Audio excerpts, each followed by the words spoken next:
পরীক্ষাতে অ্যাভারেজ বা গড়ের এই রকম অঙ্ক এখন অনেক আসে।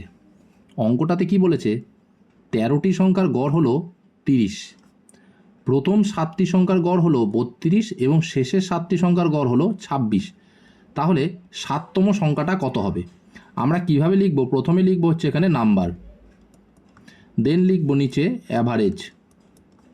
তাহলে প্রথম 13টি সংখ্যার গড় হলো 30, তারপর প্রথম 7টি সংখ্যার গড় হলো 32, দেন শেষের 7টি সংখ্যার গড় হলো 26।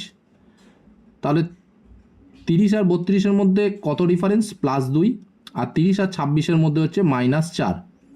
এখন কি করব? 7 আর 2-এ +2, এখানে হচ্ছে +14, আর এখানে হলো -28।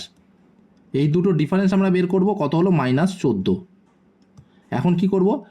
30-এর থেকে -14 করে দেবো, তাহলে হলো 16। এটাই হলো আমার 7 নম্বর অঙ্ক। তাহলে আশা করি কিভাবে করলাম বুঝতে পেরেছো। ভিডিওটা ভালো লাগলে লাইক, শেয়ার ও সাবস্ক্রাইব করো। এরকম অঙ্ক আমি আরও নিয়ে আসবো।